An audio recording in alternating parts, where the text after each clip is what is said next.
ॐ विश्वं दर्पणदृश्यमाननगरी तुल्यन्निजान्तर्गतं पश्यन्नात्मनि मायया बहिर्वोद्भूतं यथा निद्रया यस्साक्षात् कुरुते प्रबोधसमये स्वात्मानमेवाद्वयं तस्मै श्रीगुरुमूर्तये नमः इदं श्रीदक्षिणामूर्तये। बीजस्यान्तरिवाङ्कुरो जगदिदं प्राङ्निर्विकल्पं पुनः मायाकल्पितदेशकालकलना वैचित्रचित्रीकृतं मायावीव विजृम्भयत्यभिमः योगी वयस्वेच्छया तस्मै श्रीगुरुमूर्तये नमः इदं श्रीदक्षिणामूर्तये। तस्मै श्रीगुरुमूर्तये नमः इदं श्रीदक्षिणामूर्तये। ॐ सहना भवतु सहनौ भुनक्तु सह वीर्यङ्करवावहै तेजस्विनावधीतमस्तु मा विद्विषावहै। ॐ शान्तिः शान्तिः शान्तिः। सदाशिवसमारम्भां शङ्कराचार्यमध्यमाम् अस्मदाचार्यपर्यन्तां वन्दे गुरुपरम्पराम्।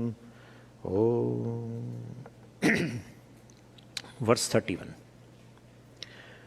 सर्वभूतस्थितं यो मां भजत्येकत्वमास्थितः सर्वथा वर्तमानोऽपि स योगी मयि वर्तते।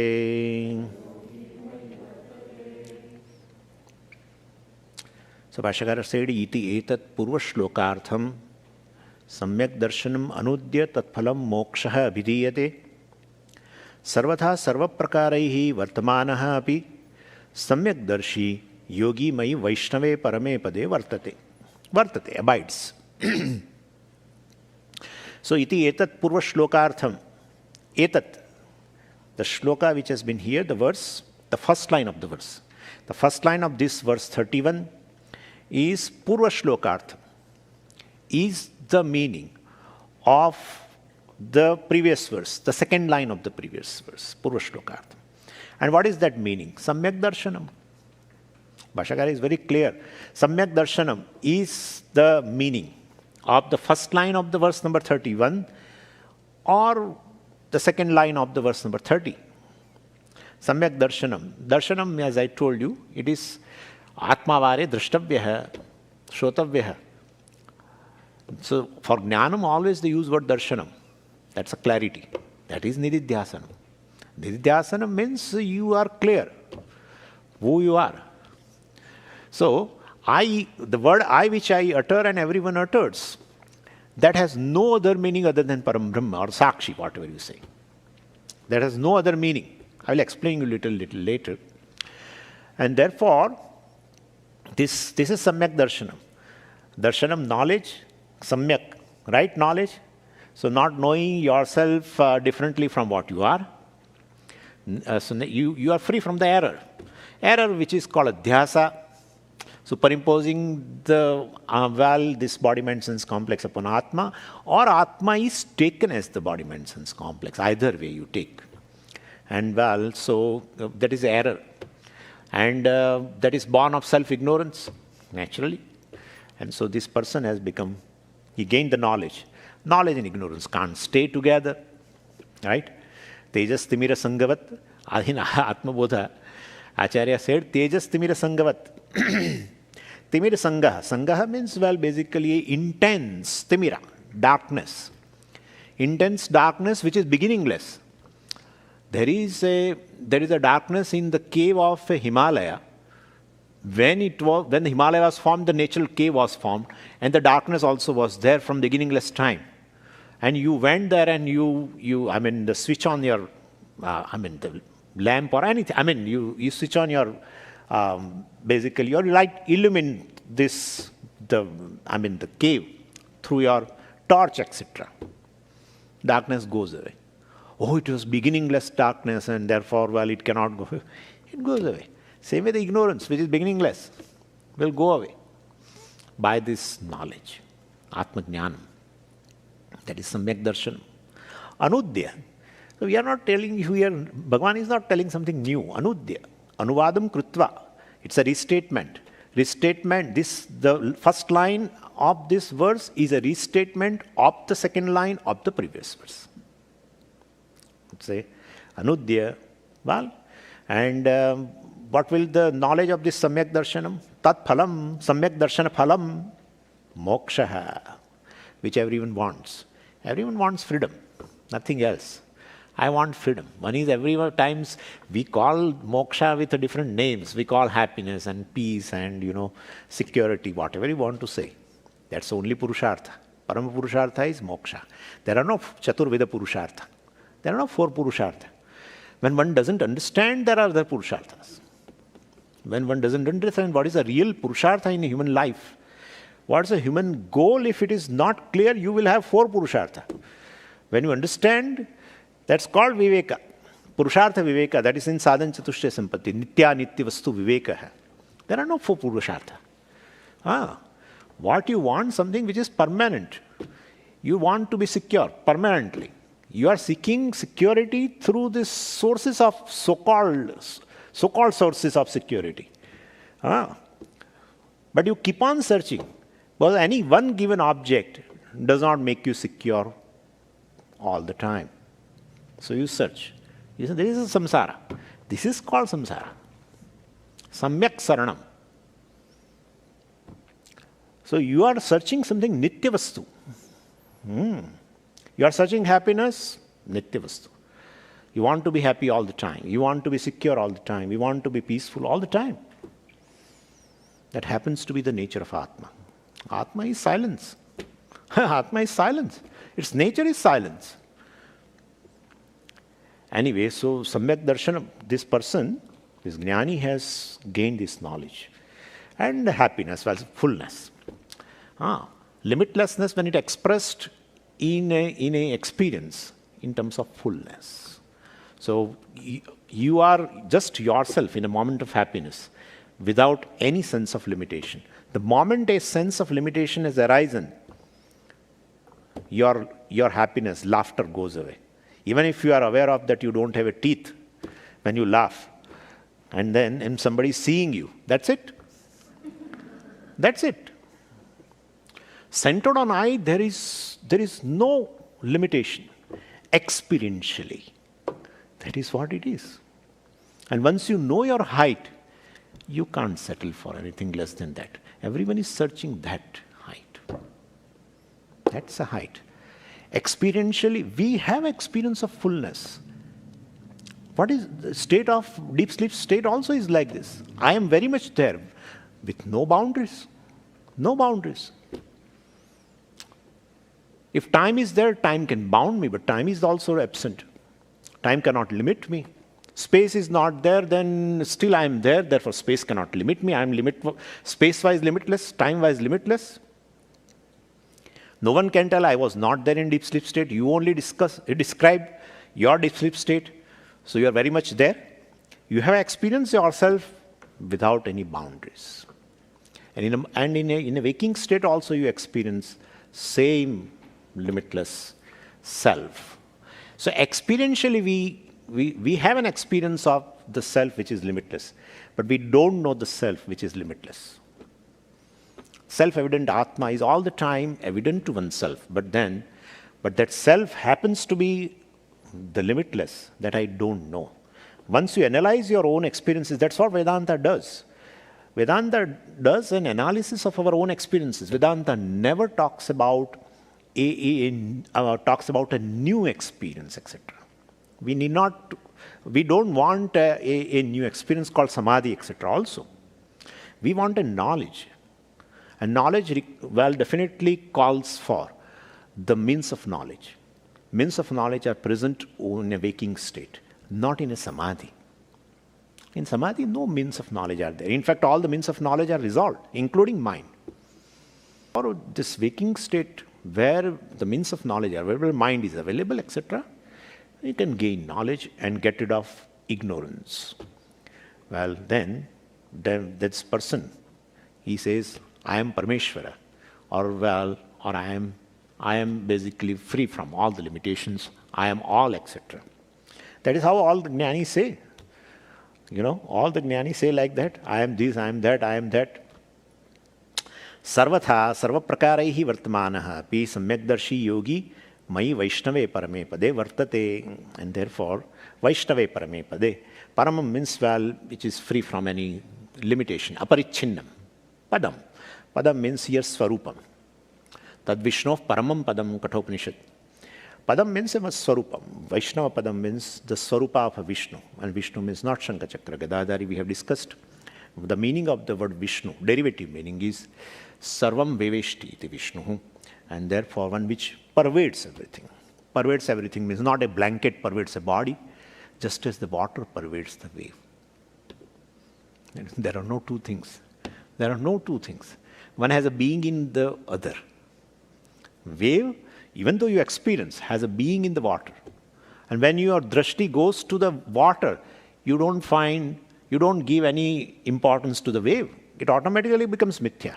You have a vision of oneness. Even though you are experiencing several waves, but still you have vision of oneness. That's what it is. Here also the same way. The Atma pervades everything. In form, in terms of Satchit, everything, every name and form has a being in the consciousness, which is the being, ultimately. And therefore, that he knows as oneself. Parame pade vartate. He abides in that. And Bhashakara says, Nitya Mukta. Nitya Mukta, well, definitely, it means he is always liberated. He is always liberated. Means he is always liberated means what? He comes to know that I was liberated when I was ignorant. That's my nature. I was not bound and now I have got a liberation. Nitya Mukta, Bhashakara says. Nitya Mukta means he was always liberated. He came to know that I was liberated, I am liberated, I will remain liberated because I am Brahman. And therefore, Nitya Mukta hai. So this is abidance. Sarvatha vartamanaha api sa yogi mai vartate. This is the abidance. In which, if moksha also comes, the freedom comes after gaining knowledge. If it's a phenomena occurring in a time, then it will go in time. Then it is Nitya Mukta, we cannot say. So, Nitya Mukta eva saha na moksham prati kenachit pratibadhyate, etc. Means this person recognized the fact of being ever liberated. That is how Jivan Mukti is possible. How otherwise Jivan Mukti is possible? Jivan Mukti means while living itself, he says, I am free. Then definitely that shows that his nature must have been of the freedom, but he was not knowing before. Now he knows. Not that he was bound before and now he has become free. And that is why that is how the efforts of a human being fails. In terms of gaining happiness, in terms of gaining peace, in terms of gaining security. Because that's one's own nature. It's of the form of the subject. You can never get through objects. That's how it is failing. It is failing. What you gain in terms of a time, place, etc., through the objects, etc., well, will go away in time. And therefore, if you are really searching the security and happiness and the peace forever, it must be in the form of a subject. It must be in the form of a subject. It cannot be in form of an object, because with object you get associated and gain happiness. That association will turn into dissociation. Then it goes away. That is what is happening in samsari's life. That's how the efforts are not fruitful for a samsari, for a jnani who is looking out for this thing, for moksha, for gaining happiness, etc. Nitya mukta eva. So this is the, and then the question will come, well, somehow, suppose I have got moksha. But Swamiji, I am worrying about that I want to protect moksha, but, well, and when I get old, etc., is it not that I will not remember this thing, etc., and the moksha will go away? This is what is happening. Some people in world also it is happening. Person first tries to get the status, and then he wants to retain the status called quo. So this status quo is a very, very important for everyone. So here also I want to gain the status of this being liberated. and then I want to retain it. Don't worry about it. Well, this will never go. Sarvatha vartamanaha api. Even you are an old person and, fragile, very fragile, etc. Well, still, your prarabdha basically events, and your prarabdha will bring definitely so many events, but it will not take away this moksha. So, na moksham prati kenachit pratibadhyate. Moksham prati kenachit pratibadhyate. Pratibadhyate means pratibandha. So, if a moksha is never obstructed by kenachit, by anyone, there is no obstruction by anyone or anything. Nothing can bring an obstruction between you and the moksha. Nothing that stands between you and the moksha. Because it happens to be you, not given your nature and all that. This is okay, but it happens to be you. That's the reality about you. Tat tvam masi. That's what? Tvam. You are moksha. Not that you gain moksha, etc. What you gain one day you may lose. You are moksha, which you are not knowing because of the error. Placing the I in something which is not you, and then struggling. And that struggle goes away in deep sleep state. You disidentify with the body, mind, sense complex, and you enjoy. There are no sense pleasures there. If sense pleasures are not there, how am I enjoying the deep sleep state continuously? Not only that, after getting up also, he doesn't want to come out of the bed for some time. Yeah, really. Because the samskaras are there. Like you enjoy, suppose, some rasagulla, some sweet, and you take. So while you are experiencing that item, you are definitely enjoying. After that, well, somebody is offering something else. You said, no, in my mouth there is a taste of this and I want to retain it. That's how it is. So even after getting up also, people just don't come out of for some time. This all Panchadashikara has shown in 11th chapter, very beautifully. That even after he has woken up, but he doesn't want to come out of it for some time. Because the samskaras of that anubhava, of that deep sleep state in which I experience oneself as a joy, that samskaras will be there, and therefore he is basically relishing in that. So anyway, saha na moksham prati kenachit pratibadhyate. Nothing stands. Once ajnanam goes, ajnanam is the one which has created distance between myself and Brahman, myself and Ishvara. Let's go. And the distance created by ignorance is the same distance created in space and time. There are 3 types of distances. Like space-wise distance between you and me. There is a distance between myself and my retirement in terms of time. Right? But there is a distance in terms of ignorance, where the thing is with me and yet it is lost as though. So this is a distance, myself and what my goal, moksha, or myself and Param Brahman. Well, the distance is in terms of ignorance. Once that goes, well, then nothing can obstruct me. So yogi mai vartate, he all the time abides. And here only this question comes here, yatheshta acharanam, will take away moksha or not? No.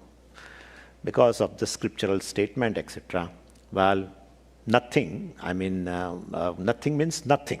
Even this licentious life cannot take away the moksha. But the consolation is that Jnani is incapable of licentious life. There is a reason for that. Jnani is incapable of doing. Jnani's nature is basically, second nature, is following dharma spontaneously. Otherwise, Jnana would not have been possible. If licentious life means definitely likes and dislikes are predominant. Definitely, you are fulfilling your likes and dislikes. If that is the thing, then there is a question of adhikaritva. Right? There is a question of qualification. So deliberately you exercise your free will. You can exercise your free will based on your likes and dislikes, or you can exercise your free will based on the value structure, universal value structure, deliberately. Initially it was very big, very difficult, because what I want to do, generally I don't like to do. And what I like to do, well, I am not supposed to do. I should get up early in the morning and I don't like to get up. I should get up in the morning, but I don't like to get up. It's like that. So likes and dislikes are basically predominant in one's life because of the ignorance ultimately. Ignorance is anadi, and therefore in several janmas one has gathered and gathered and gathered. So as though my likes and dislikes is my nature, that's my personality. Now this person wants moksha, and so he exercises his free will. Deliberately he exercises his free will based on universal value structure. What I'm supposed to do, well, I like to do. And what I'm not supposed to do, I don't like to do. Then raga dvesha becomes, fragile. So dharma is his second nature. That's how he gain a purity. And how can he lead a licentious life? That's not possible. That is what has been told in the second, now verse 33 by Bhagavad. That even though Shastra is told that yatheshta acharana means a licentious life he can lead, but he will not. He will not lead. So, verse 32. Atmaupamyena sarvatra samam pashyati yorjuna sukham va yadi va dukkham sayogi paramo matah. Bhashyakara says, kincha anyat means moreover, means the result we have already discussed to you. Sa sarvatha vartamanopi sa yogi mai vartate, he abides in me and he gains moksha, etc. We have given that result. But moreover, some more result we want to discuss with you. So, let's see first the gist of this shloka. In this shloka, Bhagavan refutes actually yatheshta acharanam, licentious life on the part of a jnani. Very beautifully. Jnani will never take to this kind of a lifestyle, licentious lifestyle through, because even though Shastra has given him a license, there is no vidhi nisheda for him.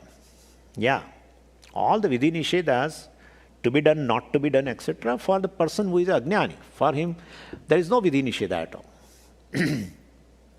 Nistray gunye pathi vicharatam ko vidhi ko nisheda. Nistray gunye pathi vicharatam. One who has realized oneself as free from all the three gunas, for him there is no vidhi, no nisheda, etc.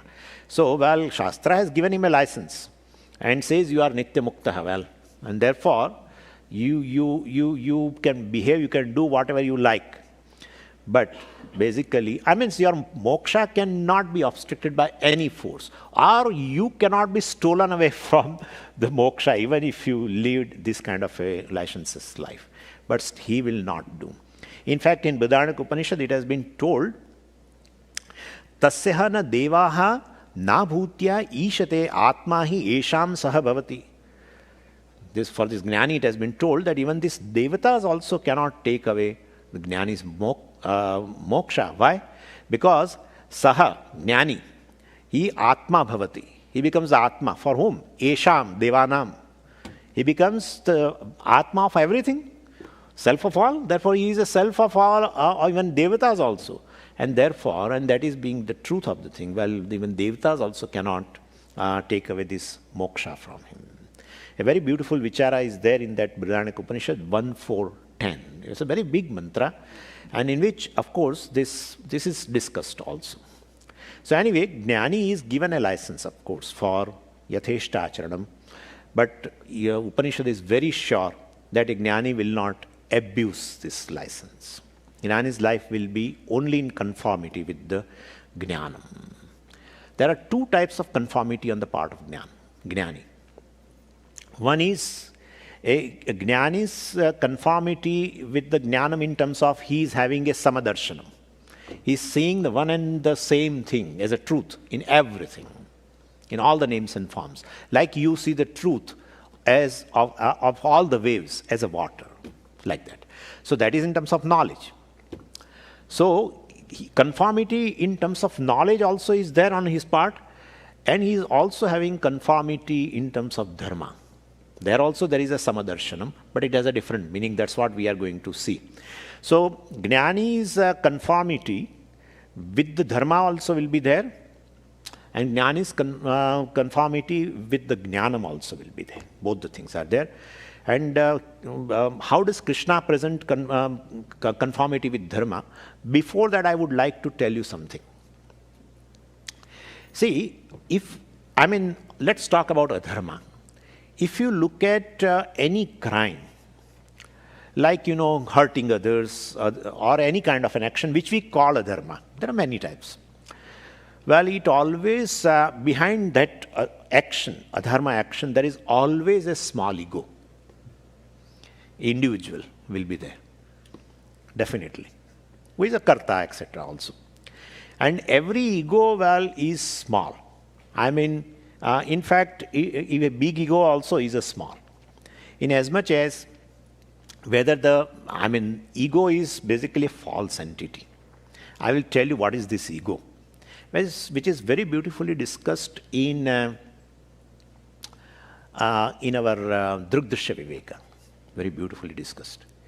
You see, the I term basically, as I told you, the mixture, in which I is also referred as a ego, or I can be told as I can tell it as a Param Brahma or Sakshi, etc.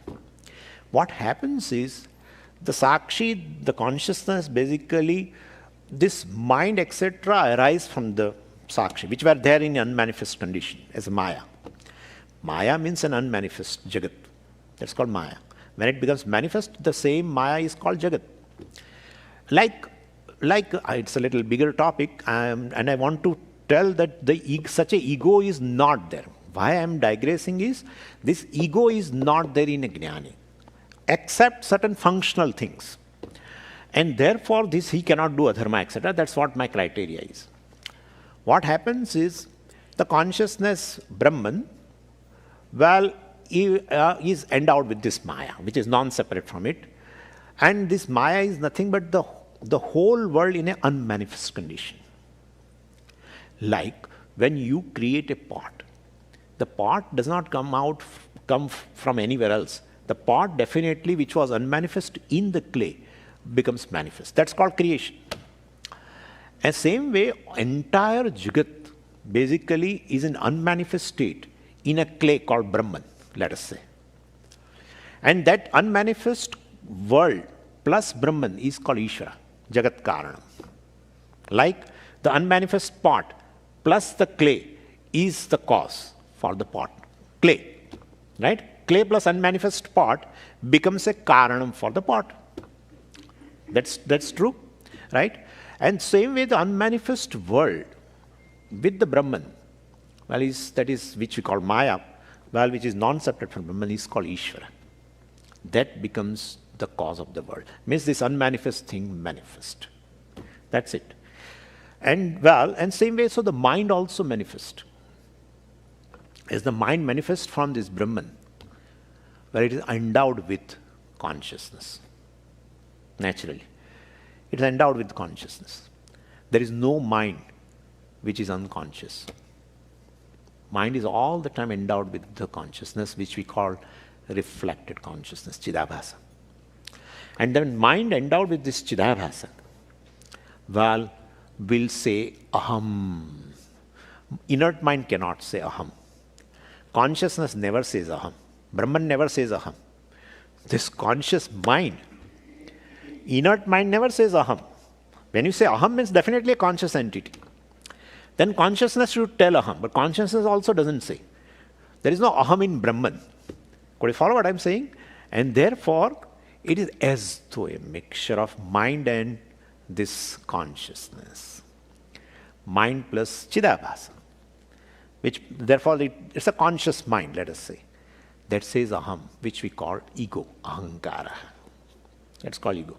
And that conscious mind then definitely is part of subtle body, pervades the subtle body. Subtle body pervades the gross body. And therefore that aham spreads in the senses. Aham spreads in the prana. Aham spreads even in the gross body.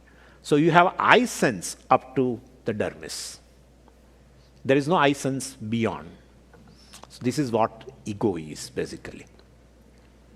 And this Jnani, who understands from this I, which is, I told you already, a mixture. Now, before that, let me say something more. So basically the conscious mind becomes a seer. It goes out through the senses and, well, contact various objects. So conscious mind through the senses goes out. Senses also become sentient. Mind also becomes sentient. Both are seers, but they themselves are seen also. As I told you, the outside world is seen. For that, the sense organs are the seer. Sense organs are seen and, experienced, and mind is a seer.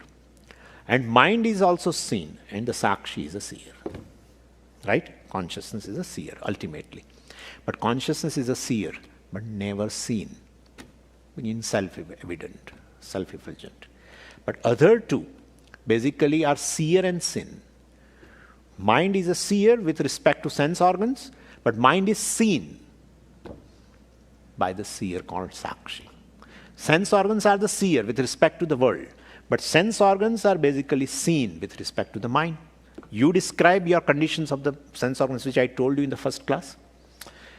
And therefore, that is mithya. And basically, these sense organs are also conscious due to Chidabhasa, as I told you, reflected consciousness. Mind is also sentient due to Chidabhasa. They are mithya because they have arisen from the consciousness. They have a being in the consciousness. Their existence and their sentience is due to the Sakshi. And therefore, other than the Sakshi, well, whatever is there in this mixture, which we call ego, conscious mind and senses and everything, which are sentient, they are basically mithya. So I is basically a mixture of, this mind, senses, gross body, and the reflected consciousness and consciousness, Sakshi, total. And in that, only Sakshi alone is the Satyam, self-effulgent, which lends consciousness to the mind. That's how ego arises, and that ego basically pervades up to the gross body. And therefore, ego is mithya. Basically, that's what I wanted to say. The very ahankara has a being in the consciousness. So the Jnani realizes basically that when he says, I am Brahman, that I is definitely a mixture. But he basically, what is mithya, he keeps it away. And he says, really speaking, the real meaning of the word I is Sakshi, witness consciousness.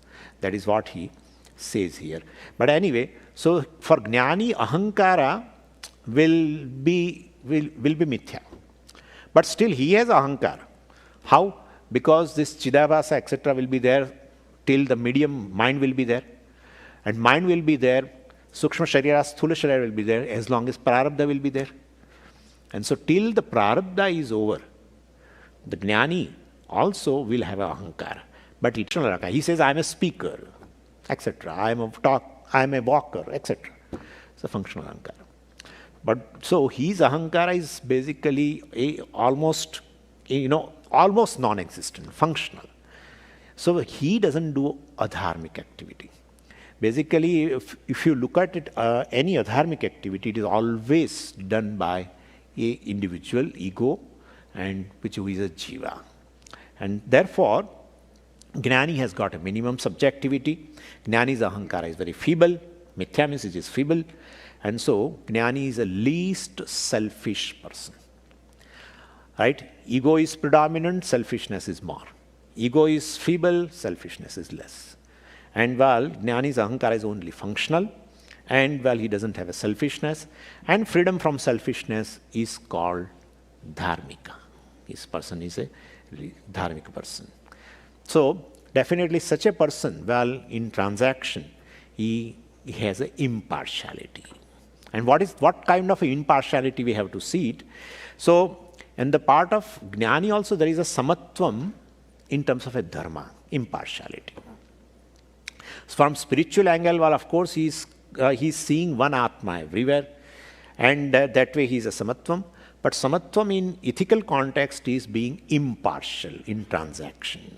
So being impartial means there is no double standards. There is no double standards. What is this double standards? General problem of this human being is we have got two sets of rule.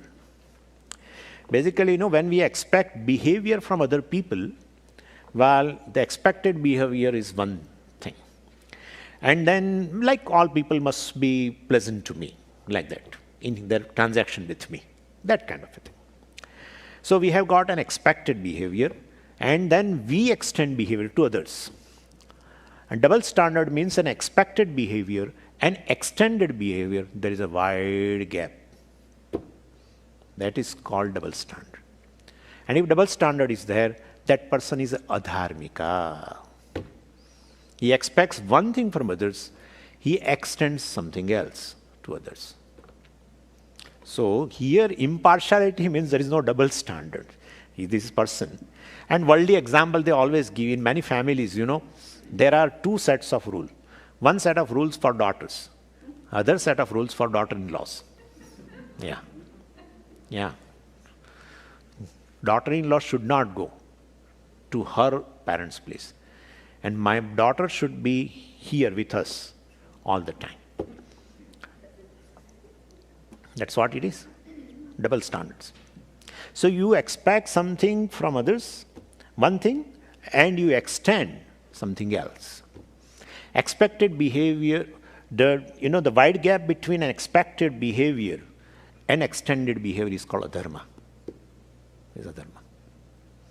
That is not there. He has no double standards. So that has been told here. Anyway, that is called, instead of a samadarshanam, we can call vishamadarshana. This is. And when we talk about, samadarshanam, here in terms of ethical behavior, etc., so equal treatment of all the people, well, there should not be any confusion here.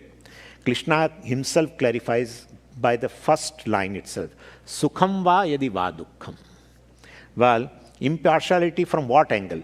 Impartiality in terms of, from the standpoint of a pleasantness and unpleasantness. What is the example? Like suppose a person says that, Swamiji, well, I like to watch the cricket, watching cricket. And in a house, well, there is only one set. And in a particular channel, they give a telecast of, this cricket match. So he is all the time seeing one day and then Test cricket and T20 and all, continuously seeing and seeing. And he is happy with that. And then he says he has a samadarshanam also. Means what? That other family members also, well, should see the same thing. That is a samadarshanam. That's not the thing. So because seeing the cricket, I am enjoying. Definitely I am enjoying it.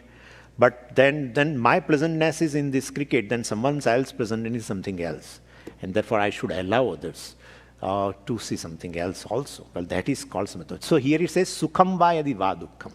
The impartiality is in terms of this pleasantness and unpleasantness. I should allow others to watch the channel, what they enjoy, or they will enjoy. Anyway, so apply the law from the standpoint of happiness for all.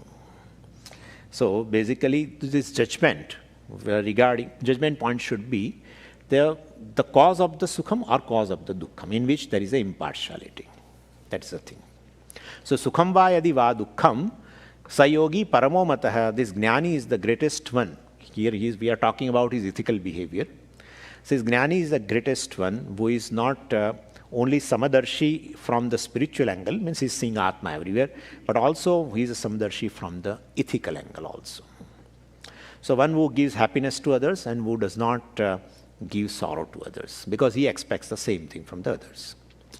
So Bhagavan said at some other place also while talking about the lakshana of a jnani, he said, Yasmanno dvijate lokaha, well, na udvijate cha yaha. He is not disturbing others, and well, he is not disturbed by the others. Both the things are there. Saha paramaha yogi. He is considered as a great yogi. Means this jnani has, in terms of behavior, he is like this, impartial.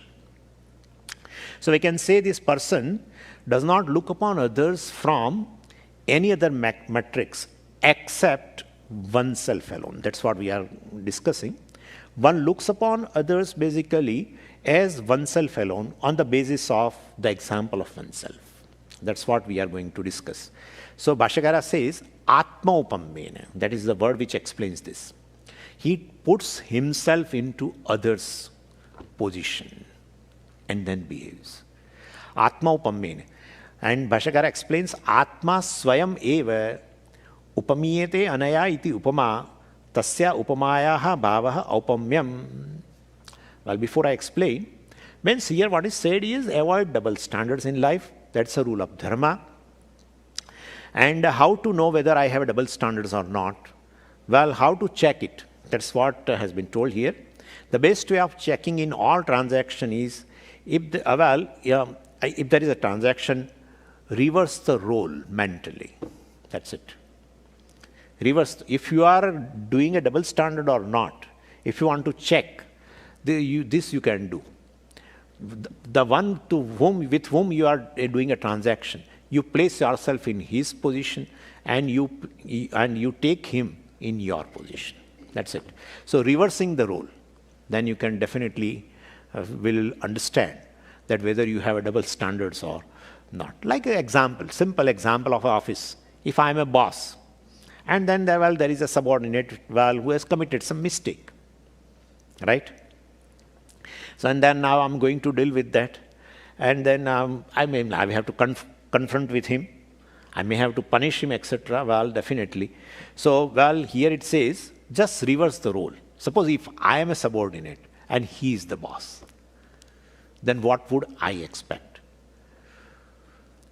Then whatever expected behavior I have then should be the extended behavior to subordinate. That's it. What? Means you reverse the role, you are a boss and standard. Expected behavior and extended behavior is one alone. That's called dharma. That's called ahimsa also. That's called ahimsa. Because the jnani does not want to get hurt, but at the same time, he doesn't hurt physically, mentally, verbally to others, knowing that what I expect from others, I should extend to others. So here it says ahimsa, basically is a dharma here, ahimsa paramo dharma. That is his samatva in terms of his behavior, ethical behavior, etc. So anyway, Atma upammena, I have to take a little bit, just 5 minutes. Atma upammena in the Moolam, because I have said this statement, that is how. So here, Atma upammena, Atma means what? Not Satchidananda now. So Bhashyakara says, Atma means Swayam, reflexive pronoun, oneself. I as an individual. Here there is no question of Satchidananda, we are not talking that. That Samadarshanam is over before. Here Atma means Swayam eva. I the jiva, I is the individual. Swayam means myself. And then the next word is Aupamyam. Aupamyam means what? It has come from the word upama. Upama is not this. Upama means a comparison, example, model, etc. So, upamiyate anaya iti upama, by which you compare. You always compare with the example. So, swayam, then aupamyam. So, upamiyate anaya iti upama. And word upama means example, as I told you. And tasya upamayaha bhavaha aupamyam. Means it's abstract noun is aupamyam. Exampleness, modelness. His modelness, like that. He becomes a model. He becomes an example, not that model. He becomes an example. He becomes an example for others. Atmanaha aupamyam, atmopamyam. Means keeping oneself as an example. And that we have already seen. That, he places himself in his shoes or her shoes. And then, what kind of a behavior you expect? Now the same behavior you extend it. So that is called aupamyam. Anyway, upamayaha bhava. I think further things I will not be able to take. So we'll keep it up to this point. Om Purnamadav Purnamidam Purnat Purnamudachyate Purnasya Purnamadaya Purnameva Vashishyate Om Shanti Shanti Shanti Harihi Om Shri Gurubhyo Namaha. Harihi Om.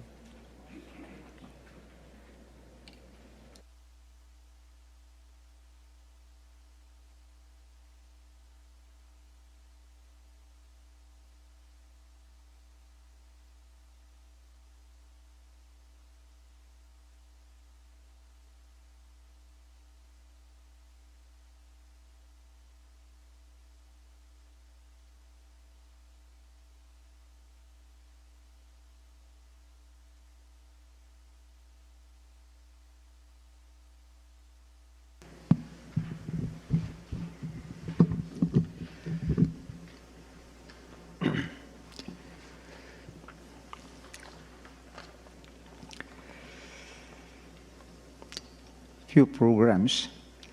Pranam Swamiji and good afternoon, friends. Happy to update on upcoming events at the Gurukulam. Our Pradosha Pujas will follow as usual, as per the dates published earlier. Now, currently, June 18th through 25th, 1 week Vedanta camp with Shri Vijay Kapoor is going on, and the topic is Key Insight of Shri Rudra. After that, June 24th through 26th, weekend summer program in person with Swamini Parapradnyanandaji. So the topic is Atmanastu Kamaya Sarvam Priyam Bhavati. July 1st through 4th, we'll have Independence Day camp with Swami Viditatmanandaji and Muktatmanandaji. July 6th through 20th, we'll have 2-week Bhashyam course with Swami Viditatmanji and Muktatmanji. July 13th, 1-3, we celebrate Guru Purnima at the Gurukulam on July 13th. July 23rd through August 13th, we have 3 family Vedanta camps, duration of 1 week.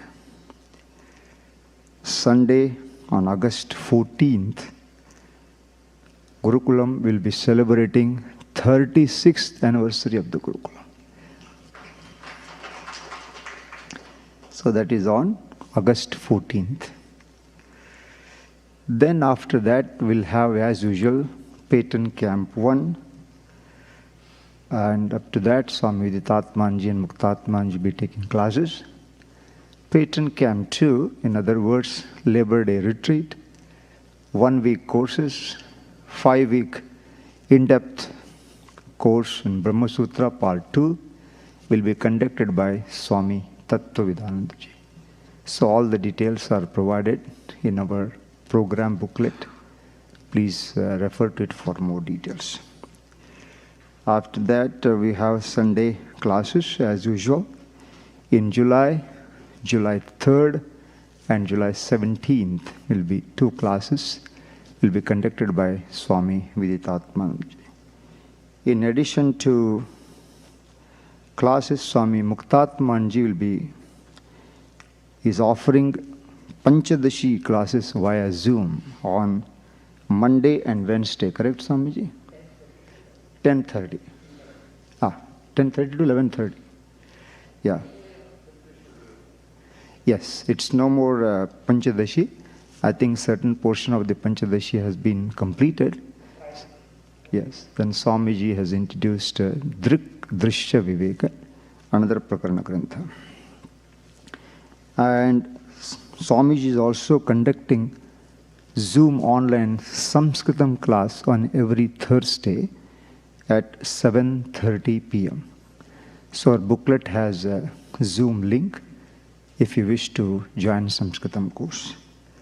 Our Brahmachari Suryanarayana,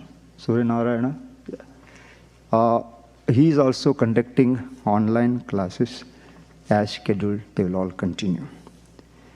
And visitors are welcome to the temple from Monday through Sunday, 5:30 a.m. to 7:30 p.m., followed by Arati, lunch, and dinner. Today, we wish you all and online viewers a happy Father's Day. We'd like to thank you again for taking part in our classes and programs. Please let us know if your email has not already been included in our upcoming programs. Let's get ready for afternoon Arati and then head over to the new dining hall for lunch. Thanks for coming. Namaste.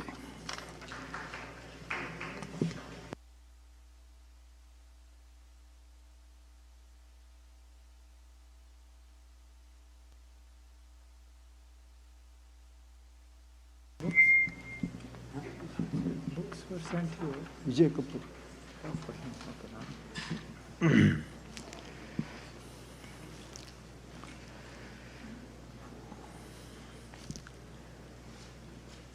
Om Rajadhirajaga Prasanya Saghine Namo Vayam Vai Shravanaya Kurmage Same Kaman Kama Kama Yamahyam Kameshwaro Vai Shravano Dadatu Kuberagya Vai Shravanagya Maharajagya Namaha.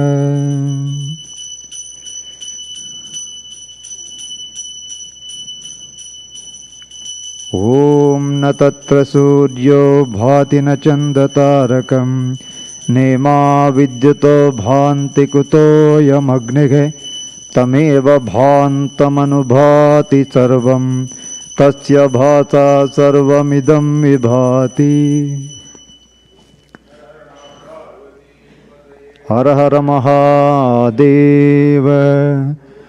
Devanam pratamam purastad vishvadiyo rudro maharshige hiranyagarbham pashyata jayamanagam sano deva shubhaya smritya sanyunakta yasmat param na paramasti kinchid yasma naniyo najyayo asti kaschita vrakshagivastaddo divitishtatte kaste nedam Purnam Purushena Sarvam Na Karmana Na Prajaya Dhani Na Tyage Naike Amrtatvam Anashuha Parena Nakang Nihitang Guhagyam Vibhrajate Yadyatayo Vishanti Vedanta Vijnana Sunishchitartha Sannyasa Yogat Yataya Shuddha Sattva Aha Te Brahma Loke tu para antakale paramritat parimuchanti sarve dakhram mi papam parame ishma bhutai yat pundarikam puramadya saggasta tatrapi dashram gaganam vishokastasmin yadanta tadupasitavyam yo vedado swaraprokto vedante cha pratishtitaha Tatya Prakatilinasya Yaptarasya Maheshwaraha. Har Har Mahadeva. Bhavantu Sukhinaha Sarve Santu Niramayaha Sarve Bhadrani Pashyantu Ma Kaschid Dukkha Bhag Bhaveta Asato Ma Sadgamaga Tamaso Ma Jyotirgamaga Mrityorma Amritam Gamaga Om Purnamadah Purnamidam Purnamudachyate Purnasya Purnamadaya Purnameva Vashishyate Om Shanti Shanti Shanti Harihi Om Shri Gurubhyo Namaha Harihi Om. It is customary to chant 15 chapter or dining hall. Now it's not possible. We'll start from halfway through here, complete the chanting, then all of us will go together to the dining hall.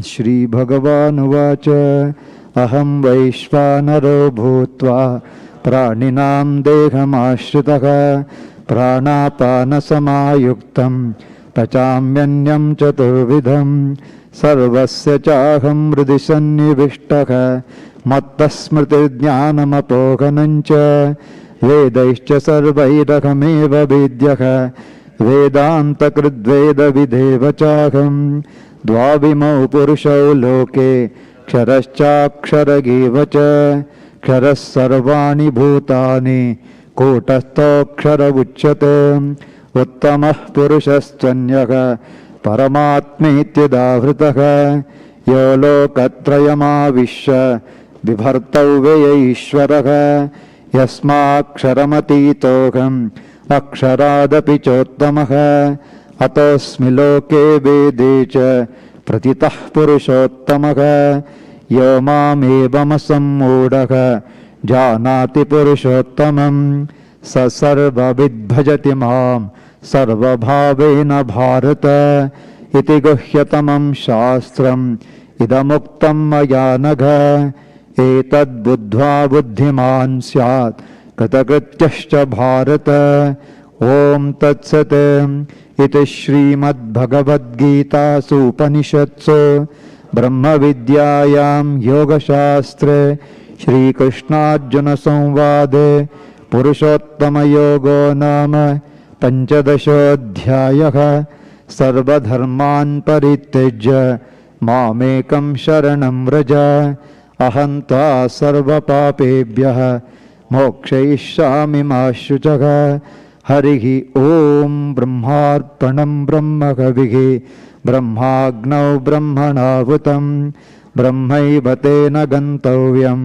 ब्रह्मकर्मसमाधिना हरिः ॐ नमः पार्वतीपतये हर हर Mahadev. Thank you all. Please go to the dining hall and have lunch.